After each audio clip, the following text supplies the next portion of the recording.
We're live.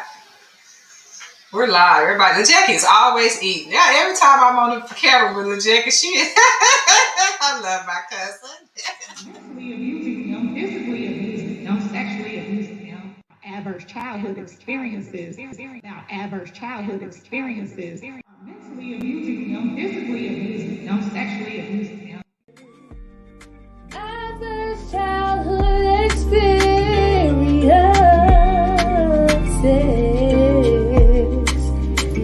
We got the unpredictable stresses that children go through, like losing mommy or daddy, or watching them go to jail, forced to grow up because they've been touched down there. They even see parents depressed with no time to spare. This is why the kids are lonely, traumatized. That's why ACEs matter.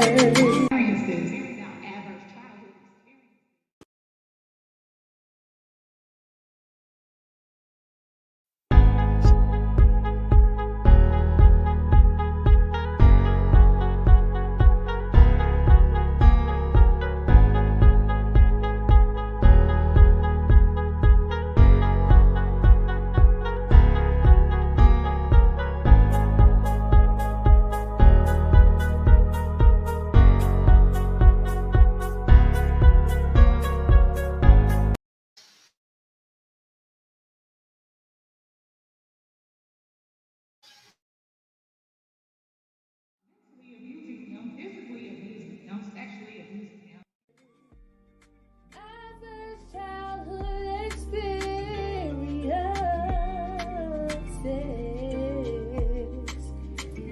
We got the unpredictable stresses that children go through, like losing mommy or daddy, or watching them go to jail, forced to grow up because they've been touched down there. What I did before to start over, because he in that moment realized the intention of man's heart is evil from his youth. Adverse childhood experiences is all about what is indoctrinated into us, what is exposed to us in our youth, because what is exposed to us in our youth is who we become unless there is a buffer.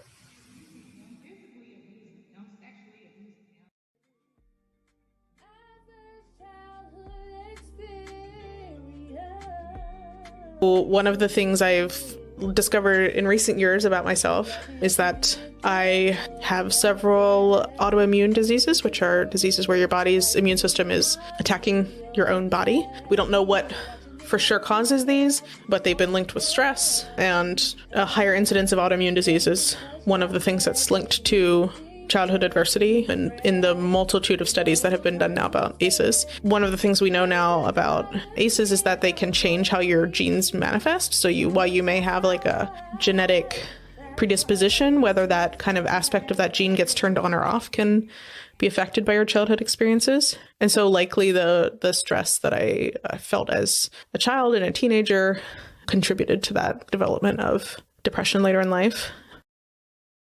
Childhood is like a make and break. Like it's like the cultivating experience, like self-worth. You have your parents, you have people that build that foundation. And so when the foundation that you don't have, and then you become an adult, you like, it's kind of like a ship without a sail. Like you're trying to figure things out in adulthood.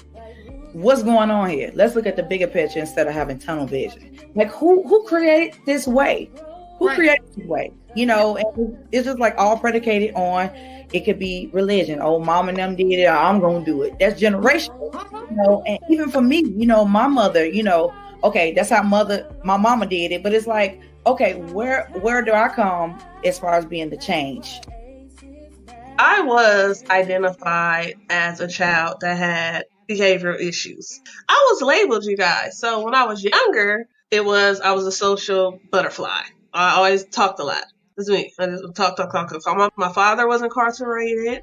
I was getting my butt whooped. my mom, I remember her having anxiety attacks. I remember a point in time we were homeless. I had so much stuff going on. When they talk about these ACEs and how it affects, what else say, learning disabilities or, concentration. That's really just being able to sit still long enough to concentrate, to listen. And I had so much stuff going on.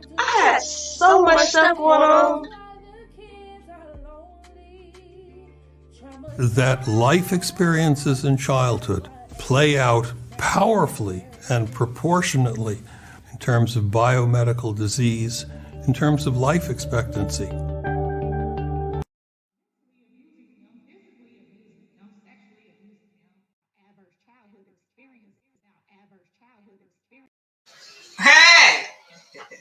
Hey, Jameelah, I'm gonna cut you off. I was like, how'd she get that? What's up, y'all? Hey. How y'all doing on this Thursday night? Great. Doing well. Doing well. Texas, y'all check in with us first. Queena, we waiting on you. I know Queena's having some technical difficulties, but she's going to join us. Texas, what do y'all need from us? Anything that we can do? Darnell, you are one Texas person, and Queena, how's it going in Houston? Or Dallas, Fort Worth?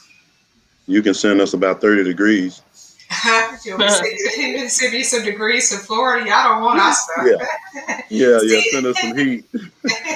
Me and Jameelah and Jackie, we over in the Sunshine States. Jameelah's over in California. Shakia and Athlete's over in Seattle area, and you up in Chi-Town, right? Y'all got snow on the ground, right? Yeah, too much snow. Yeah, it's all right. Yeah, We all it's my favorite place. Really? Yeah. I used to be stationed there. Oh, that's right. Darnell's Navy. All right, so I want y'all to wave. I'm going to drop a few people off because the way we normally do the show, thank y'all. We've got several people that have already tuned in. I guess people want to know what we're about to talk about. And I think we're about to talk about some stuff that might keep a few people engaged, right? So I'm going to drop my guest off. Queena's going to be joining us shortly. And Darnell is always starting us off with the word because adverse childhood experiences keeps bringing us back to where it all started. So Jameelah, Shakia, Athlete, I'm going to come back with you guys in just a minute, but if y'all will hang down tight, we will be right back. Darnell. Brother Darnell, you back for the 5th show in a row. I'm talking about that's some love. That's some 7943 love. I appreciate the love. Do like you do. I'm giving you my heartbeat. What it do, Queena? Just trying to stay up with the power. When it's up, it's up. Hey, you know what I saw? I think you tagged me in a video today where the Houston mayor was trying to go live and the power was like, not today. It just turned off. It's been crazy. Yeah. Well, Jackie, I'm waiting for the hurricane season to show up in like March and surprise us the way things happen in the rest of the world, right? No. Right. So, Darnell, today's show, switching gears a little bit, we got a couple things to talk about. First, the ladies that are going to join us tonight, they're going to share with us how they are using their social media timelines responsibly, right? So a lot of us have recently become aware of this thing called adverse childhood experiences. And I cannot find a situation that is not tied somewhere to a Bible verse. And so we keep coming back every week. And so a lot of what we're going to unpack tonight is similar to what we talked about last week. But some of us had to sit our pride to the side, even though we knew that what we had to offer may not be perfect, but we knew we couldn't just keep our knowledge to ourselves. So we have each decided to use our platform as responsibly as we can, because we felt like the more people that we can get out here talking about ACEs and talking about mental health in the communities, talking about the underlying issues that happened before we even got here, you can't run from all of us. If all of us posted about it, what you gonna do? Get off social media? So can you take us to like just the idea of like pride, responsibility? What have you found in the Bible that has kind of encouraged you to share today? Pride and responsibility. Your first thing that came to mind when you said that is the story of the prodigal son. The prodigal son, he decided that he wanted his inheritance early. And normally, those of us that know anything about inheritance, you normally don't get your inheritance until your father, your siblings have died. I mean, your parents have died. But he decided that he wanted his early. But what made this wrong is because he was the youngest. He had an older brother who should have received his first. But he wanted to get out there and experience life, experience the world. So he went to his father and told him, hey, give me everything that I have coming to me now. He wasn't patient. He couldn't wait. So his father, loving him the way that he did just that. He gave him all his inheritance. He gave him everything. But one of the things that this story teaches us is that the wrong that we can do when we get too much too soon, because he wasn't ready for it. So he went out and squandered all he had, to say all his living. But the thing that gets me about this story that oftentimes we don't discuss and talk about is, even though he did things out of order, it affected his older brother, because his older brother was upset at the fact that he was getting his inheritance before that he did. And his father had to remind the older brother that, look, I'm giving to him, but everything else here is yours to have. But because this younger brother, he got everything, he went out, and because he wasn't mentally prepared, he wasn't ready for what the world had to offer. So when he got out there, he found all these folks immediately flocked to him. And which is the same thing that happened to us today. When we get a little piece of something, let one of us hit the lottery, and how many folks can show up in our life and want to be attached to us. You're going to have family members coming out of the woodworks that you ain't never even heard of. Don't you remember this, that, and the other? But he had all these folks that attached to him as long as he had something to offer them. So to wrap this up and make it short, but while they were attached to him, he was the life of the party. He bought everybody drinks. He was living. He was hanging out with women and all these things. But the moment that he lost everything that he had, all those people that once ran with him, now they're nowhere to be found. And so the story goes on to tell us he became in such a destitute state that he found himself living among the pigs and eating the slop that they had, because he has now squandered away everything that he had. But the thing is, even though he squandered away everything that he had, he still eventually, the Bible tells us that he came to himself and remembered everything that he had at home. But he was humbled enough to say that if I can just go back home and just be a servant for my father, it'll still be better than what I have now. And so he turned away and went back home. And on his way back, the story begins to tell us that his father was looking for him and waiting for him to come back. But when his father met him, he didn't meet him and saying, I told you so. You shouldn't have done it this way. You should have just stayed here and waited your time. You should have learned a little more. He says he met him with open arms. He met him with a kiss, and he put a robe on him and welcomed him back in. But oftentimes in life, that's not always the story with a lot of us. Sometimes the way you leave, you can't come back. So we have to be careful in those bridges that we burn.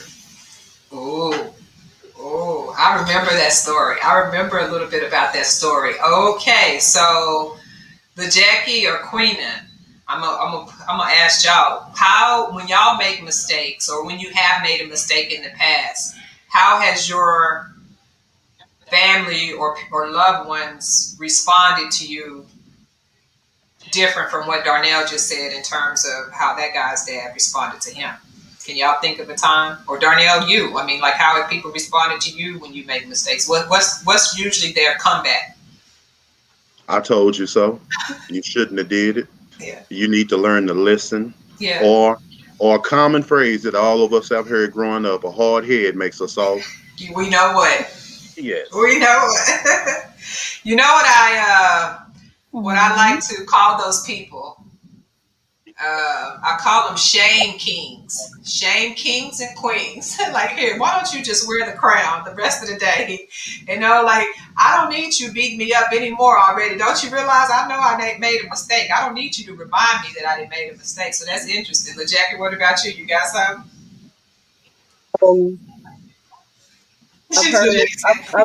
I've definitely heard a comedian say that either we can humble ourselves or we can be humble. And that really hit me really hard because I've experienced both. One of the biggest things that happens as a Christian is we become self-righteous, right? Yeah. And so we're consistently looking down our noses at those who don't share the same um, maybe sin as we do, or quick enough to recover from those things. And so we tend to be a little bit judgmental and harsh towards those things that either we fear or we don't understand. And so, like I said, I've been guilty of both. On the receiving end and the recovery end, I would just say we all could use a little bit of grace and mercy, and also extend it. I know my panelists are listening in on this conversation. Queen, what was you going to ask or add? Yeah, I just like to piggyback on what each one of you guys said, because the Bible also gives 3 ways there to be prideful in a order, and how not to be prideful and how to rectify it in the Bible. It gives 3 examples of what God says about pride, what First John says about pride, and what Satan knows about pride. So those things there is an example of each one that was already spoken with you guys. And it also says, do not be proud, but willing to associate with people of low positions. Don't be so prideful in that way. And that can hurt any community. That in itself. So that's just like what I like to add to that. Yeah. Can I say this last thing? Yeah, you show. Go for it. One of the things that I try to do my best to live by, and I share this with others, is you can never judge a person's life based on the chapter that you arrived in their life on. That's a good one. Because you don't know how the story began and what brought them to this point. And oftentimes we meet people where they are, but we don't know what brought them to the point that they are at. And so that's why going back to, the Bible, Matthew 7:1 says, judge not that ye be not judged, because we don't know what anyone is going through. And, and like Jackie was saying, the one thing that we have to keep in mind is you can't judge a person just because they sin differently than you.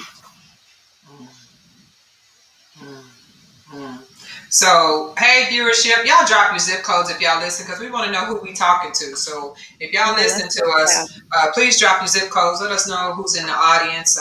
And please feel free. If we say something that y'all feel like we might have missed it, give us some feedback. Let us know, like, hey, I actually disagree or I agree, whatever. We definitely want to interact with people, because we feel like we do this show for you guys, right? We know that we're going to share a couple of stories that's going to raise awareness just about, obviously, pride and shame, because I know growing up as a kid, I made a ton of mistakes. And we got reminded of it. So what can we take away from, like, what we're going to hear tonight? If you're a parent and you have kids in the house with you, your kids are going to make some mistakes, and probably a whole bunch of them. How are you going to handle them when you find out they got caught lying, stealing, cheating, whatever it is, right? Are you going to put your shame queen king hat on and beat them up already more than they've already been beat up because they got caught? Or are you going to try to handle it a little bit differently? Because like Darnell said, you can't judge somebody based on the chapter where you met them. And our kids definitely go through several chapters during adolescence. So we hope you guys can take something away from that story. Darnell, thank you for blessing us with your word. Wisdom. I know Queen is having a few some technical difficulties representing Houston, Texas, but we're gonna keep pushing through because we ain't gonna let it get off. My panelists, go ahead and smack your lips and get ready, because I'm about to bring y'all back in the show. All right, Darnell, I'm gonna drop you and little Jackie off real quick. I'm gonna bring y'all back on, but here we go. Let me see if I know what I'm doing. Athlete, what it do? Hey. There we go. What it do? Look at that. And we got a special guest. She's going to try to drop in tonight. Y'all see that special guest over there in the corner? Look, Dr. Victoria's Queena is also in Houston. I lost Queena. There she is. Where are you, Queena? There you are. You in, no, Dr. Victoria's is in Texas area near Darnell. Oh, okay. I got to get all my Texas folks right, because I know the weather hadn't been so nice to y'all. Darnell, are you still here? You got to come back. Darnell, you got it. Yeah, I'm still here. There you go. All right. So let's introduce the panelists. Let me mute y'all. My bad. You know, StreamYard be acting funny because we all on here at the same time. I'm Cindy Stanford. I am the founder and president of ACEs Matter. And I'm so happy to be here because I got some sisterhood that they are also using their platforms to talk about ACEs. So welcome, welcome, welcome. And Queena, this is your point. I don't want to mess up the agenda. You want to take this, Queena? You want to take this, Queena? So I can shut up?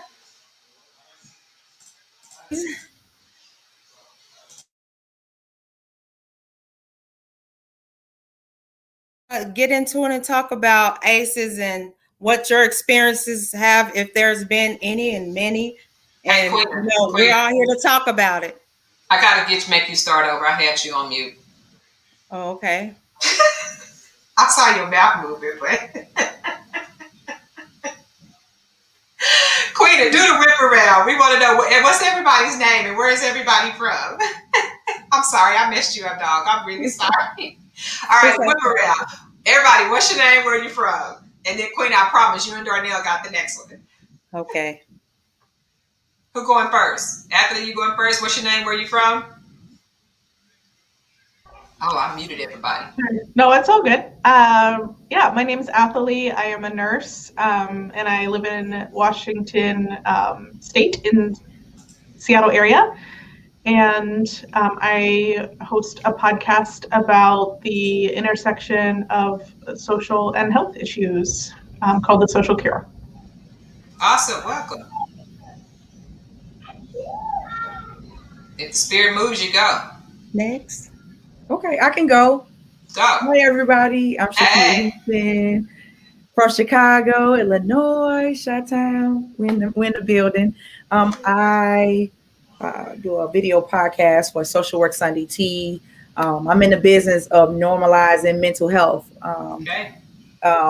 All together, like I need everybody to tune in and be involved. And you know, I'm all about normalizing. It's for the people. It's for the culture. So. Okay. Welcome. Jameelah, you last. You got next, Jameelah.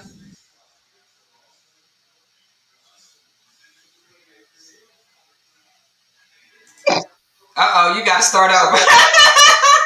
Look, I'm on mute.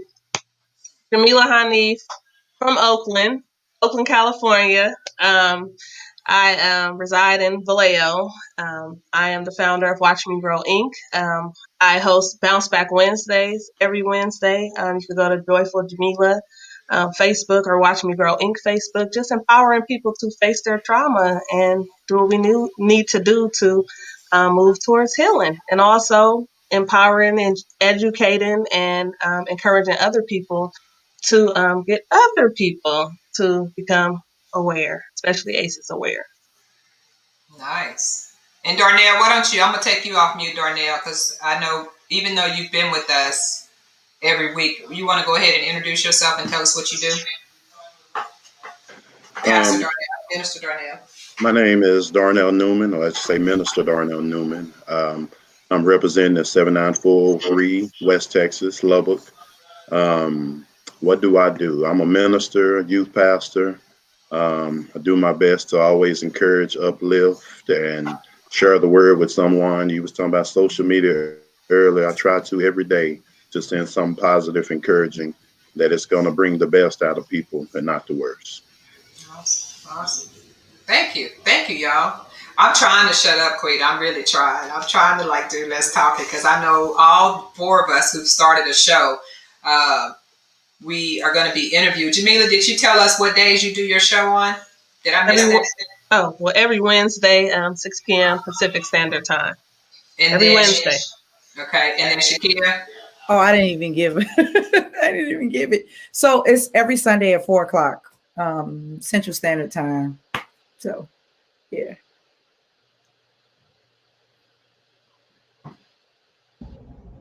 You're muted, Cindy. Facebook and Instagram. You go live on Facebook and YouTube. Is that right, Shakia? Yes, on Facebook. No, just Facebook and YouTube. Yeah. Facebook and YouTube. And then Anthony, what about you? You do your podcast is once or twice a month, or how often are you doing your podcast? It's sort of weekly. Okay. I work full time as a nurse as well, so it a little bit depends on how busy I and my co-host are, but it kind of averages out to every weekend we release a new episode, and it's on all podcast platforms. Okay, great. Y'all, before the end of the show, I'm going to make sure I drop everybody's who's visiting us tonight as panelists and guests. You're going to have an opportunity to capture where to find them. So there'll be a banner that comes across before we leave tonight. And that way, if tonight doesn't work for you on Throwback Thursdays, you got my girl Jameelah. She does a show every Wednesday where she has special guests. You got the Social Cure podcast where Athlete goes really deep into some systemic issues that need to be addressed if we really want to unpack what's happening with ACEs and mental health. And then you got my girl Shakia, who does Social Work Sundays. And so you got a lot of people using their social media responsibly to try to get the word out. And of course, Brother Darnell is bringing us his word every single Thursday night. So, all right, y'all ready? Y'all ready to do this? Darnell, I'm not going to put you on the spot. Unless you tell me you want to do this, but we got this thing where I wanted to talk about this. We had a cliffhanger last week. And last week we didn't get to this one social media post that somebody posted. So I wanted to bring us back to that post that somebody made last week and try to get the audience's opinion as well as the panelists' opinion. So Darnell, you can help me with this if you want, but I'm going to put this up here, this picture, guys, and give y'all like 30 seconds to read it. And when we come back, I want to know what y'all think about it. That sound good? Before we all get in the hot seat, give me a minute. Here we go. It says, either you are accountable for your decisions and actions or not. Excuses for your arrested development as an adult is inexcusable.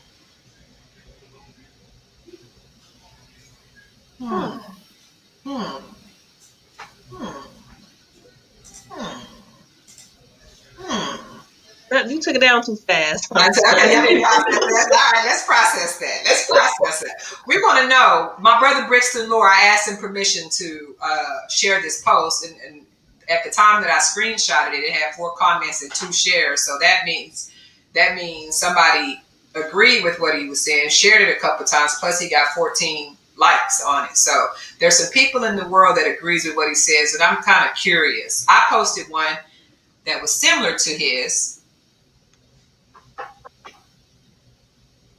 and we got some love on that one. So I think these posts are one and the same, but I'm kind of curious to know, what is everybody's opinion? Did y'all have enough time to read those? Uh-oh, Timothy Long Jr. is logging in. He said, Timothy, we need to know what you agree with. Which post you agree with? Who going first? Queenie? Which one? Who going first? Who want to add their opinion on that first? I'll go first. I go Darnell. I agree and disagree with it. And I'm going to tell you why. I do believe that you have to be accountable for your actions and your decisions and things that you do. But I also think that some things that we are faced with in life from early childhood are some things some people can avoid. And because they're unavoidable situations, certain situations children are not being asked to be brought into. And so I think some of the things we face in early childhood, it does affect our thinking process and our mental health as we become older, because we can't dictate and determine how a person should handle trauma and the things that they go through. That's why, we do send people to get help and things like that. Now, I do believe you reach a point in life to where you're in control of your choices and your decisions, but I still think they can be affected by trauma that you have dealt with at an early age. So that's why I agree and disagree. Go preach, brother. Preach, brother. What you got, Jameelah? Oh man, I'm in the hot seat now. Huh? You're in the hot seat. From my, with science and everything and what I'm studying on being a certified trauma support specialist, which I'm sure we all know that most behavior occurs. It has to do with, the brain and the nervous system, the situation you're in, and the history of trauma, toxic stress, and adversity. So depending on, how much trauma you've had and what you're faced with, I mean, you can make a decision that, of course, you haven't even thought about, because it's just, just impulse. Just, you're just making a decision. Unfortunately, some of us haven't really reflected back on, like you said, our childhood, to really understand where these decisions that we're making are really coming from. Why are we making these decisions? So it's always good to have exposure, and have also like an accountability partner. Someone who or even in a circle, just friends that's going to call you and let you call you out on your mess, what you're doing, like it's not okay. So you need to you need to check yourself. Check yourself before you wreck yourself. Okay. Athlete, I want to hear your opinion on this. Like, should people stop blaming their past? Should people stop blaming their past on their adult behaviors? Yeah, I think the way I think about it is the benefit of learning about ACEs and how that might be showing up in your adult life is so that you can understand. One of the things that makes the childhood experiences traumatizing often is that kids don't have any agency over what's happening to them. And that's one of the things that kind of differentiates something from being just a bad experience or being traumatic and leading to more long-term consequences. And learning about ACEs gives you the tools to take back the agency in your life so that you can take responsibility for where you are now. Even if you're not accepting, you didn't cause the things that are happening to you or the things that happened to you as a kid, but you're able to see where you're at now, the things that are playing out now, and take the steps that you need to as an adult to move forward and take responsibility for where you want to go with your life. Shakia, thank you, Athlete. You got an opinion? Yeah, I would say I agree with everybody what they said. Also, it's about I want to say observational learning. What we see in our environment, we kind of like play off of what we see. So we mimic things, like if like my parents, my dad does certain things, when I get older, I see myself doing the same thing. But now that I know better, I do better. When I can be able to identify, that's why we have all the resources. That's why we have these podcasts. That's why we have these discussions to educate ourselves into knowing what's what, dissecting everything. I just feel like, you have to be accountable. Like, yes, no. You have to be accountable and also do self-reflections. What am I doing? What am I doing wrong? Like, not wrong, but what am I doing? What can I do differently than I did, in my childhood or, even as an adult? Like, am I doing the same thing? Is this a cycle? Is this am I doing like being reactionary? Like, what am I doing? So I think self-reflections and also having your own identifying what it is, what is the trigger, what is it that I'm doing that, I feel as though, I shouldn't be doing, but I need to have accountability for my actions and, weigh out the pros and cons of it. So yeah, that's my take on it. Yeah. Hey, Queena, you want to add something, Queena? I know your technology we gonna hang in there with you. We already know Texas. Hey, Texas, we get it. You want to add something? Hold on, your mic's muted. You gotta unmute your mic. Okay. While Queena's getting her mic unmuted, Will Farrell says, I agree with Athlete. I think people should stop blaming their past once they become aware of the childhood trauma that may be affecting their actions. Once aware, I believe you're responsible for addressing them. Okay. So I want to add this one piece. I'm in this class with this company called Ace Overcomers.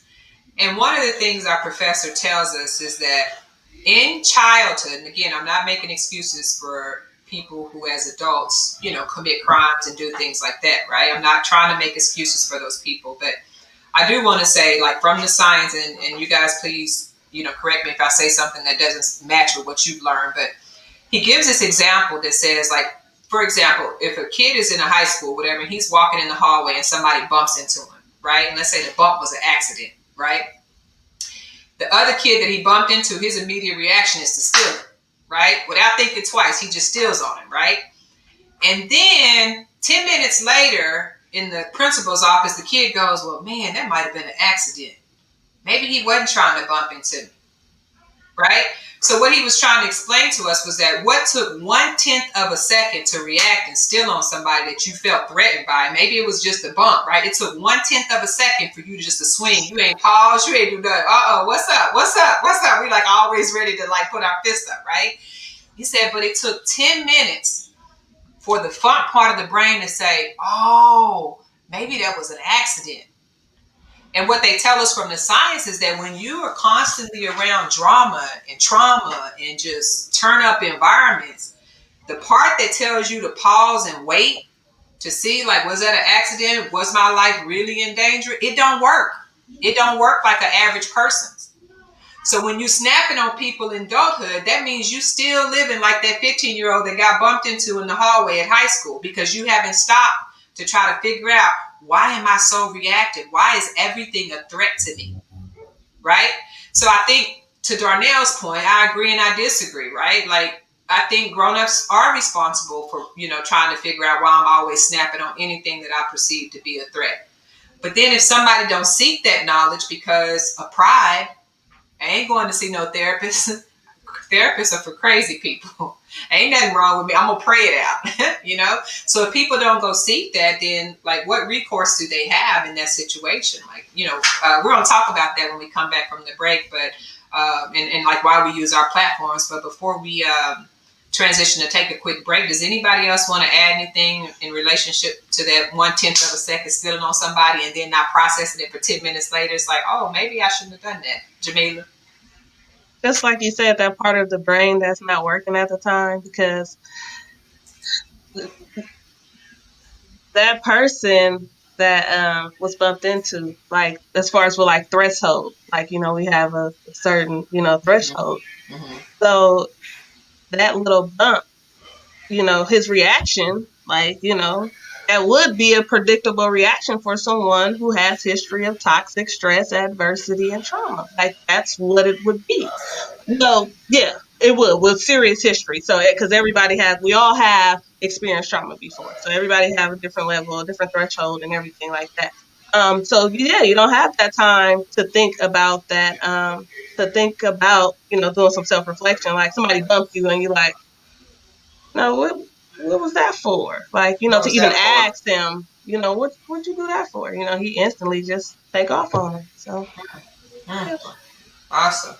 Y'all, let's take a quick break. We're going to do a quick 30-second break. And when we come back from the break, we're going to watch a video of a child who is being disciplined. And then we're going to go back to the hot seat, and we're going to allow, if Queena's technology is working, we're going to allow Queena and Darnell and possibly even Jackie to ask us some questions about how we're using our platform. How does that sound? Legit? Let's do it. Audience, y'all stay with us and drop some more questions. I see a lot of comments coming in, so y'all drop some more questions. Give us a minute and we will be back.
some of this entrepreneurship going on out here. My bootleg production. That was good. That was really good. I love this connection. I really do. Yeah. So we got the social work, so your social worker. Then we got the registered nurse, child care provider. I really am a child care provider, y'all. And we can see on the back, we over here, 1, 2, 3. We over here, like, we see you, we see you, we see you, we see That's you. how all the fields connect. Like, it really all connects. Yeah, we see you, we see you. Okay, so I promised I wanted to unpack one more video, right? Because I told y'all, anytime I want non-parenting examples, I go straight to World Star Hip Hop. We can unpack video parenting from all day long from there. So I'm going to play this one clip. I want us, maybe 2 or 3 people, y'all respond to it, and then we're going to be back in the hot seat. Y'all cool with that? Here we go. Tell me what y'all think. Bop your head. Move your hand. Sing it. Just waking up in the morning, gotta thank God. I don't know, but today seems kinda odd. No walking from the door, no smoke.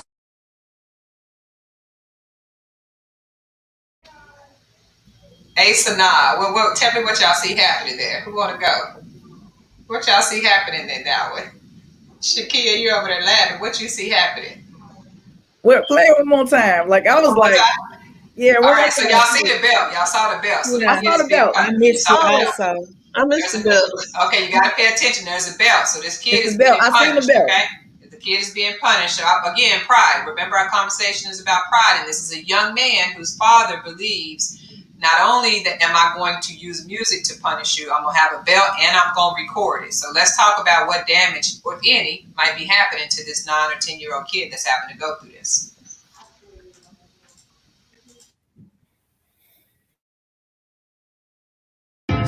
Bop your head. Move your hand.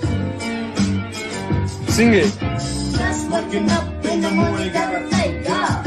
I don't know, but today seems kinda odd. No walking from the door, no smoke.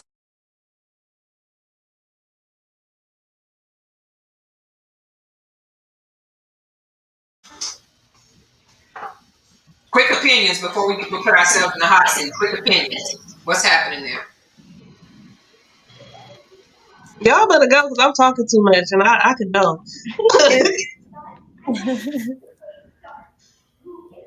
If what you explained, I didn't get to see it, but I know by the sounds of it, I couldn't picture it right. So I missed the picture of it, but a belt and video and it don't go together. I know that. And exampling what don't go is always it has something to do with how you grow.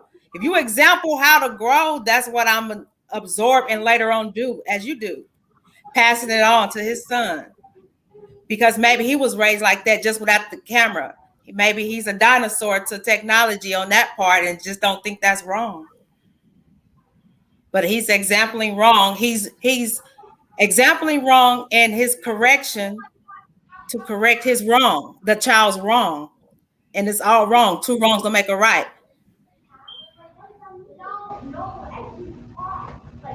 Go, Jameelah. You got something. Go. So I see 2 aces. That's just what I see.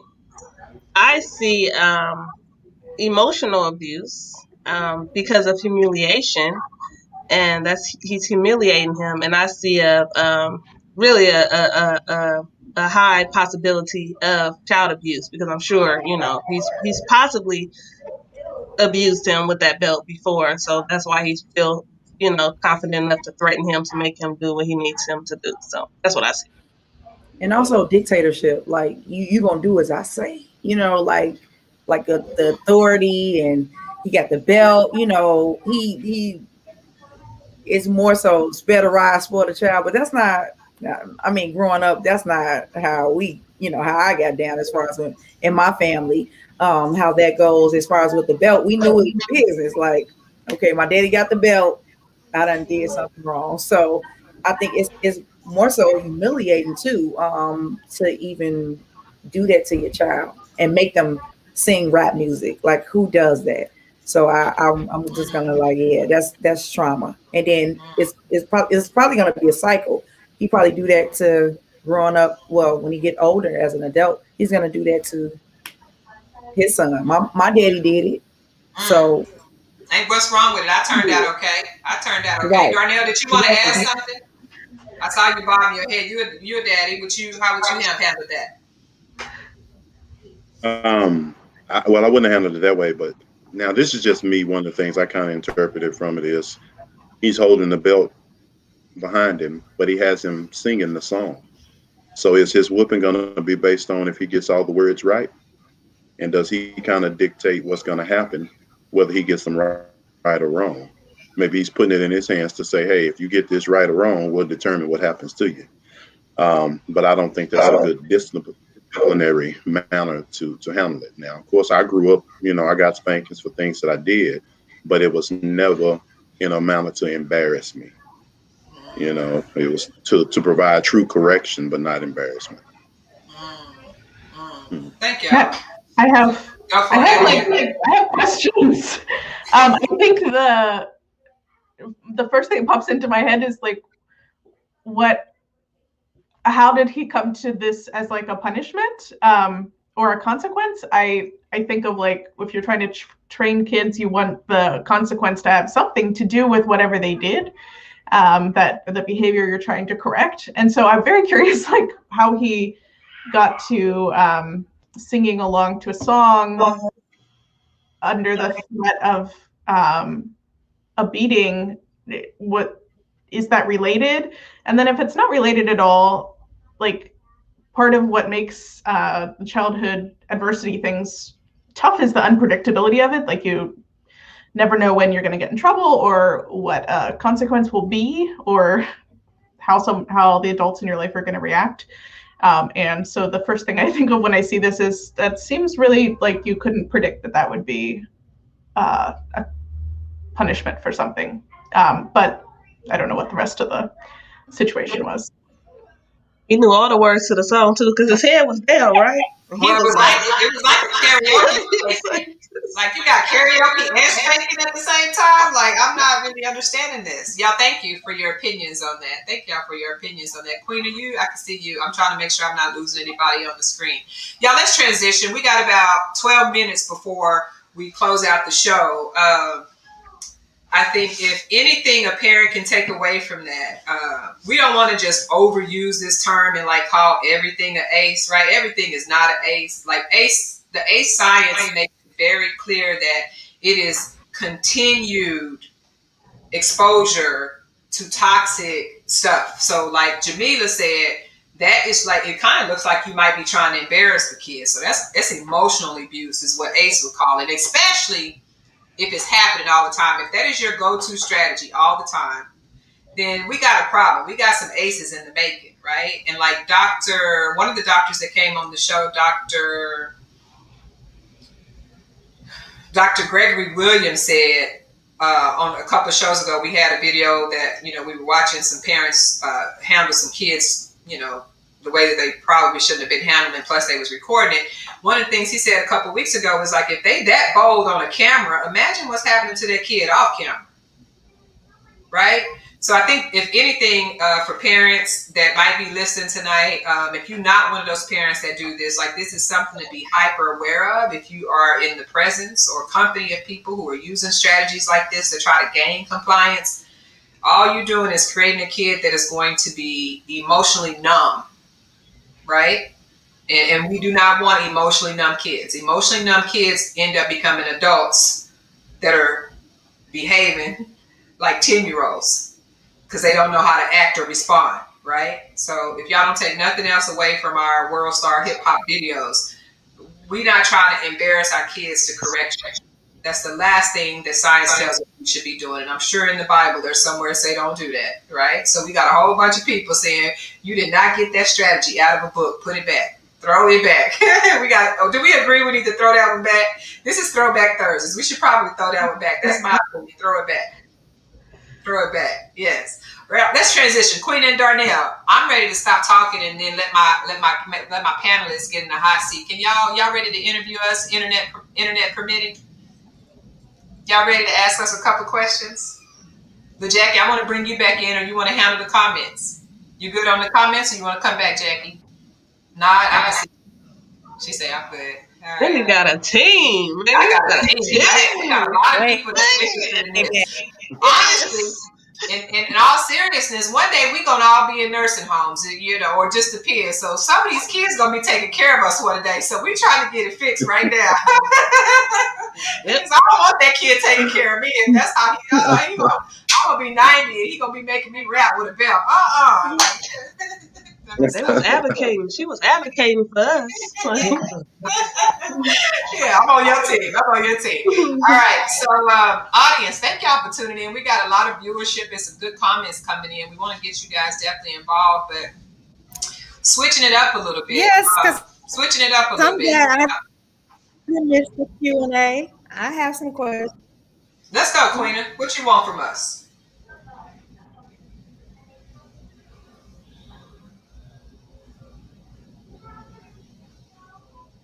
Oh, I think her internet. Darnell, can you hear? I think we're losing Queena on internet. Queena, can you hear me? Yes.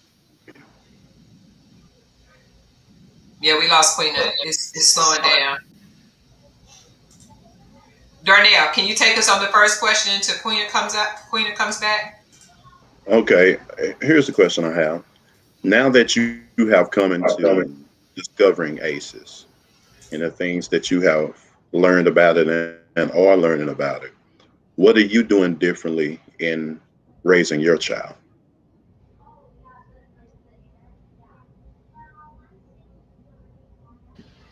Okay, I guess I can get in the hot seat. I have a 12-year-old daughter. Her name is Chelsea. And I try, well, when I was growing up, they spared the ride. So I kind of like, not saying shied away from that, but I definitely, from learning and being in this field, I definitely give out the pros and cons. So I pretty much have her self-reflect. Self-reflection is everything to me nowadays as being an adult. Like, okay, let me weigh out the pros and cons. But I talk to her. I have a candid conversation. Like, hey, Chelsea, if you do this might happen and this will happen, and I just give her a clear understanding, have a conversation. It's a different generation. It's not like how I grew up. It's kind of, our parents say this and that's it. These kids, they have questions and I have to have answers. Where it's dealing with drugs, if it's dealing with sex, I have to have information because I don't want her to get any type of information and it's the wrong information.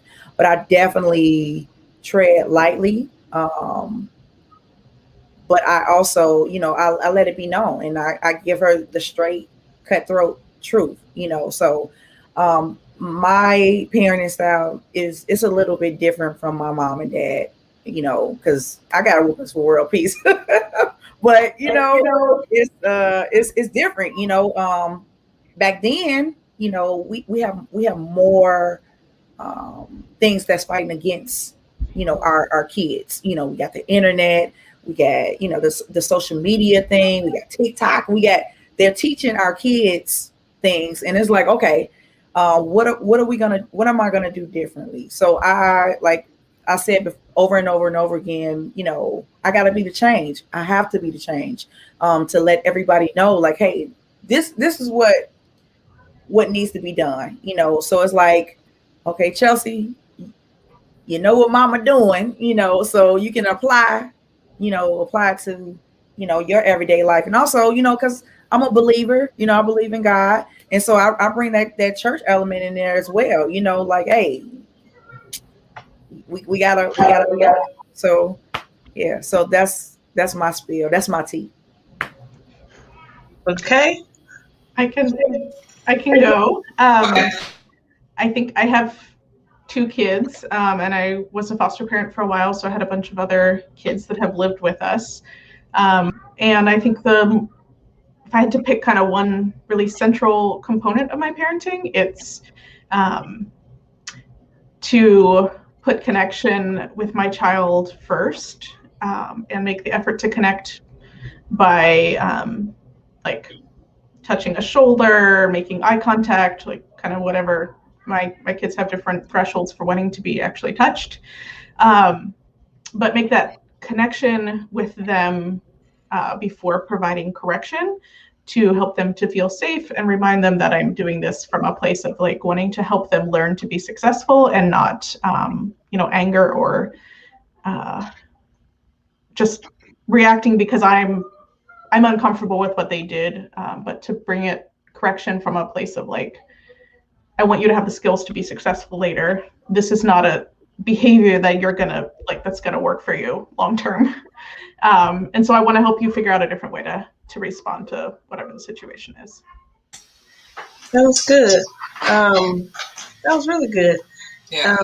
Everything is about relationships. Everything is relational. That's what it is. It's about relationships and knowing how to communicate. As I am digging more and more into emotional intelligence, I'm doing all I can to make my son aware of it. The domains, which are self-awareness, self-reflection, empathy, motivation, social skills, which is very important. So I try to model the behavior that I want to teach. So I'm being very intentional. So I have a son, a Black son. So I want to be sure that he is getting the tools that he needs to be successful in his life, because it's going to be real hard for him. So, but I want him to understand that, a way to communicate effectively, it doesn't have to be out of anger. You could give calm, clear instructions. And so that's what I'm trying to, work with him on. So being intentional. I think that takes us doing the work on ourselves too, because we have to do our work so that we're not just in that reactionary place ourselves. Right.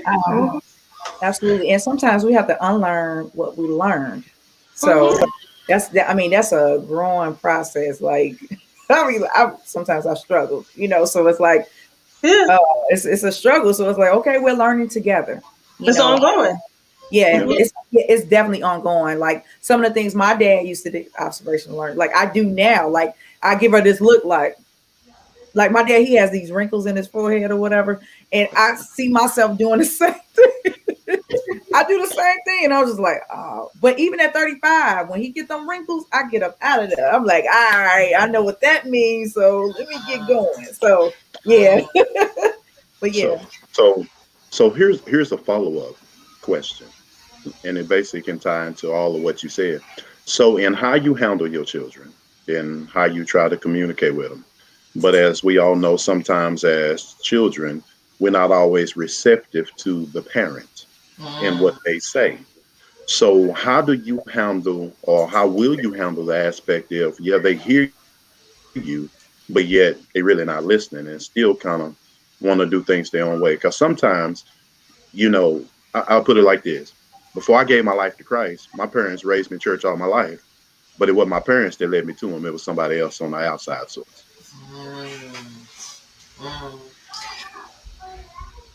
I want to respond to Darnell. So, first thing is, I didn't know about ACEs when I was a parent. My daughter's now 20 years old. So I constantly, I know God has forgiven me, right? Like I've had to ask for a lot of forgiveness because I did carry into my parenting of her, even as a school principal.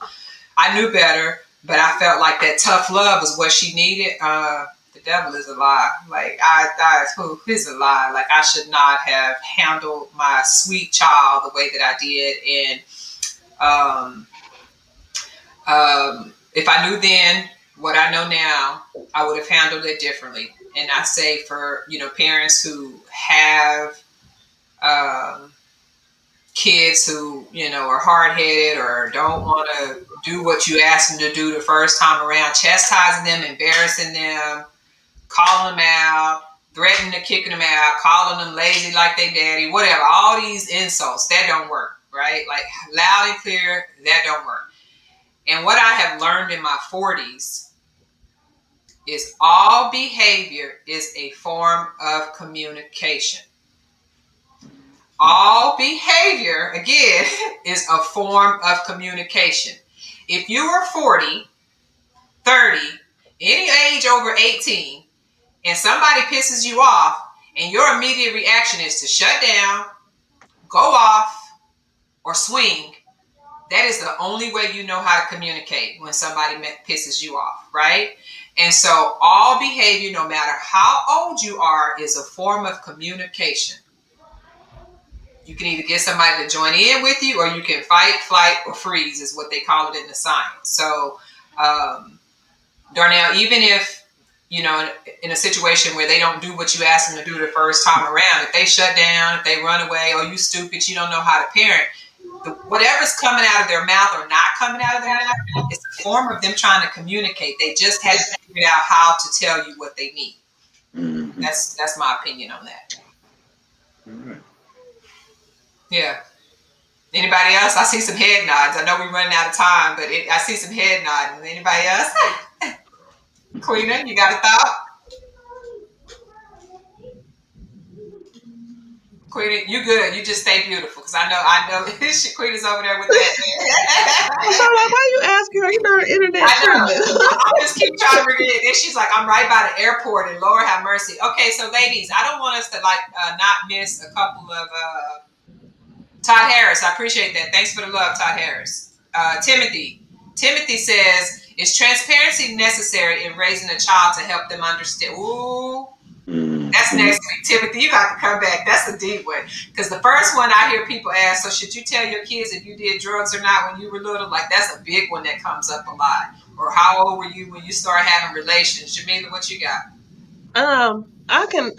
Listen, as I learn, I really want to teach my child. I watch documentaries with my son. I do expose him to this stuff, and we talk about it.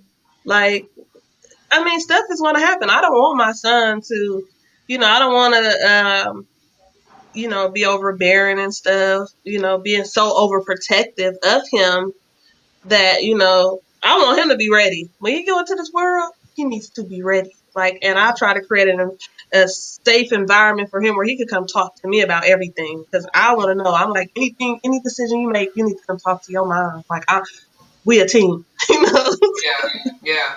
Yeah, I feel like with so my kids are a little bit younger. I haven't gotten to teenagers quite yet, but our approach has been, if you're old enough and you know enough about it to ask me a question, I'm going to give you a straight up answer, because there's something happening internally. You're thinking about this, and I want you to have factual information to think about.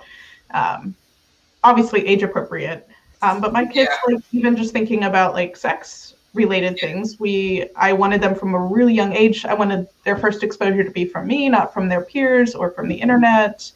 And as they've gotten older, they've had questions about birth control, about infections, things they've like heard about other places, and if they come ask me, I'm gonna tell them. Mm-hmm. Age appropriate is key, though. Age appropriate is key. Yeah. Age appropriate, right? Yeah. I think that's a good one.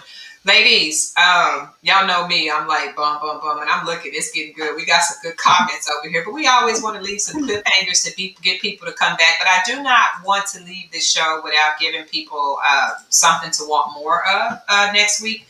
But I would like to know from you, ladies, what is one thing that you found to be helpful in processing your own childhood adversities? Well, can we close out the show with that one? I know we didn't get to all of our questions tonight. We were kind of like ad-libbing or whatever, but I'd love to know. Feel free to share if something moved you. If not, you can call Pineapple. Pineapple is our safe word on this show, so feel free to call Pineapple. But I'm curious. Jackie, can I bring you in for this one, Jackie? This is our last question, audience. Well, I can go with this. There's been a number of things that have been helpful to me, but I think as Jameelah pointed out, the relationship thing is really key. And so I've had some relationships that have kind of helped to reparent me as an adult. With my partner, I've had a relationship with a therapist that has been really helpful, and learning how to parent myself in a way, give myself the grace and the time and space to heal, which is often the hardest thing of all. And do learning, like seek out opportunities to understand what's happened to me more and how that's showing up, and then give myself space to deal with that. Thank you, Anthony. All right, I'm ready. Go, Jay. One of the things that we are advocating here is finding tools and finding ways to be better people, better parents, and just better human beings. And so I will definitely admit to going to therapy, whether it was family therapy, after our divorce and my children went with me, or whether it was just individual therapy that I went when that accountability starts telling me, hey, you need to go check on some of this stuff. Like I believe like you may need to sit and talk to people about. And one of the biggest takeaways that I got from my first counseling session when I went individually, and they told me that it's okay for you to have high standards and high expectations, but you can't hold everybody else accountable to those high standards and expectations. That's what you want to do, right? And so that was the biggest takeaway ever. It's like, if people are not doing exactly what you say or how you say it, that doesn't mean that they don't want better for themselves.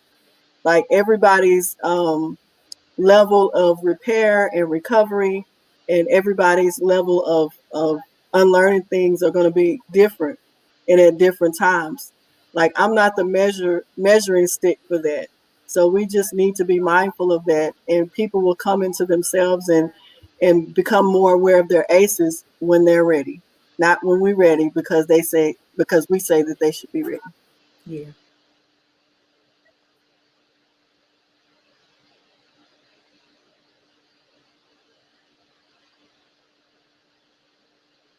My bad, I was on mute. Shakia, did you want to add something? I was like, my mouth moving, but ain't nothing coming out. Yeah. Right. I think for me, I guess permission to feel what I feel, and normalizing that. I think because of my podcast, I think it gave people the outlet, like, oh, seeing a therapist, like it's okay. Talking to someone and being open and honest about certain things. I know for my therapist, I know my therapist think I'm, but I feel what I feel, and it's okay. I can have permission to feel what I feel, and be open and honest about what I feel. So I think that's more important than anything now, because growing up, I really didn't, like, I kind of held everything in, kind of kept to myself. I've always been, open and lively, but a lot of hidden things that I really didn't want to share or, expose wasn't bad, but it's just like what I felt about myself. So I think the transparency and being open to saying, hey, I'm gonna normalize, seeing a therapist. I'm gonna normalize, care of me, self-care. So That's a deep one. Thank you, y'all. Anybody else want to share? Being intentional, seeking therapy. The ACEs questionnaire is a tool to use. Yeah. And to also dive deeper. Once you find out what your indicators are through the ACEs questionnaire, it's good to be able to go back, look at each one of those indicators, and find out what are the effects of child abuse, emotional abuse, and identify the struggles that you have within those indicators, and then put in the work. You gotta work. It's work. It's work, right? And real talk, y'all. Real talk. Thank you. Real talk. I'm the host of the show, and I would be remiss if I didn't share. So this was kind of touchy. I be trying to be all tough. because we didn't cry in my house. We just toughened it up. We didn't cry in my house. But Me too. I will say, for those of y'all that are still listening, if you know your ACE score, that's one part, right? Like that's one layer to trying to figure stuff out, right? For me, what has been helpful is that it gave me an out, right? It didn't give me an excuse. It gave me an out. And that out then showed me, here's the path you should take. Because now that you understand that the lack of emotional connection in your home might be the reason why you keep selecting the men you selecting in your life. Okay? And so for me, it gave me an understanding of like, why was I okay with being a side chick? Why was I okay with being a side chick, knowing this man had a whole woman at the house? You know, and so for me, it helped me understand like, wow, I think I was seeking validation by any means necessary. So now I'm like, obviously, I think my biggest takeaway is I can breathe again because now I know why I choose certain default responses in different situations. It requires work, right? I've been working on myself for 10 years. And so if y'all ain't started and y'all listen, y'all better get started because it's going to take a minute because we still going, I'm still working on myself. So it's going to take a minute. So like I would say, get started right now, money back guarantee. If this costs you to get your money back, because I guarantee you put in the work. It definitely gave me a lot of aha moments. And it makes you more compassionate for other people. I have so much more compassion that back in the day, F your feelings. Excuse me, Pastor, I didn't cuss, but I'm just saying, like, back in the day, we didn't care about your feelings. You need to toughen up, right? And so by doing this, it helps you develop compassion, and you can't really be a solid parent as you would like to be if you lack compassion and empathy. So start here. Start here. This would be my opinion on that. So thank y'all. Thank y'all for sharing. You know, if I can add one last thing to what I've heard all y'all say. And Cindy, you just said it's taking you 10 years. So to those of you that are listening that may begin the journey today, keep this in mind that you're going to fall short sometimes in the journey. The journey is not always smooth. It don't always get there without some type of storm coming up in your life. But the thing that you have to remember is, even though you may fall short, don't give up. Still continue to take it one day at a time. Because I always tell people this, even if you take one step forward, that's still progress. But eventually those steps add up, and eventually you'll be able to look back from where you started and see the progress that is being made, as long as you don't quit. Okay, bring in the choir. Bring in the choir. Yeah, we're going to wrap it up. I am going to play for the viewers the show again so they'll know how to follow you all on social media. We've got the Social Cure podcast. She's rocking it. If you want to know more about not just ACEs, but hear other people's perspective, Athlete brings a lot of people in from the medical community. So I definitely encourage you all to go visit the Social Cure podcast on Instagram, get you some tidbits there, and then follow Athlete. And then Shakia, love the social work Sunday tea. You always have some specialists on there. And there is enough people on the internet talking about this that look like you. If you listen, there's somebody that look like everybody. So find what works for you and follow these podcasts. Jameelah, how long have you been doing Bounce Back Wednesdays? 3-4 months, would you say? November. Since November, okay. And so Bounce Back Wednesdays has a huge following basis at 6 p.m. Pacific time. Is that correct? Out of California. And then again, we got Shakia doing her social work Sundays every Sunday at 4 p.m. Texas and Chicago time. I always like to do that. And of course, we got Throwback Thursdays happening every Thursday. We're going to be doing this at least up through the month of March. We do take donations, so we're trying to keep being able to spread the word, so you guys can always follow us there. But we really appreciate this. Jackie is my board member, my cousin, my sister. Like, I could not do this without her, so she keeps me grounded in the word. So I really do appreciate you guys for tuning in and listening tonight. I feel really good. I think we moved some people. One ACE story told is an ACE story prevented. So I appreciate you guys coming and sharing your gifts with us tonight. I do. All right, Brother Darnell is going to take us out. And then next week, if you guys decide to tune in next week, we have a special guest coming on the show next week. I'm not going to be a spoiler, but next week, the show is going to be our brothers. We got some strong men that are supposed to join us next Thursday. And the conversation is going to be about how to help young men develop compassion and empathy at a young age. Should little boys play with dolls? We hope to answer that question next week. So if y'all tune in, we're going to go back to, we're going to do 9 p.m. Eastern time, 8 p.m. Central Standard Time. So we pushed it back an hour to allow more people to be able to tune in. So next week, should little boys be playing with dolls, and do dolls help little boys develop empathy and compassion for one another? So tune in next Thursday if y'all want to hear about that. Darnell, you want to take us out with a word? All right. All right, hold on. Before you do that, Darnell, hold on 1 second. Here we go. All right. Most gracious Heavenly Father, Lord, we come before you right now just once again saying thank you. Lord, thanking you for this day that was not promised to us, but thanking you for your grace and mercy that once again you breathe the breath of life into us all. Lord, we thank you for the topic that are being discussed, the things that are being brought to the forefront. And Lord, we ask that who all tunes in, that a seed has been planted that will begin to reshape and change their lives right now.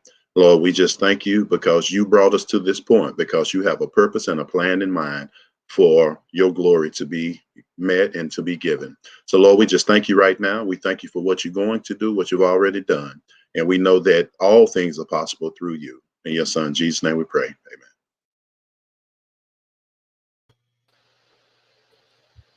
Amen. Amen. Thank y'all for tuning in. Have a good one. You guys stay safe and stay warm, my people in Texas. All righty. It was a pleasure meeting all y'all. Sexually abusing them. Adverse childhood experiences. Now, adverse childhood experiences. Mentally abusing them, physically abusing them, sexually abusing them. Adverse childhood experiences. We got the unpredictable stresses that children go through, like losing mommy or daddy, or watching them go to jail, forced to grow up because they've been touched down there. They even see parents depressed with no time to spare. This is why the kids are lonely, traumatized. That's why ACE is bad.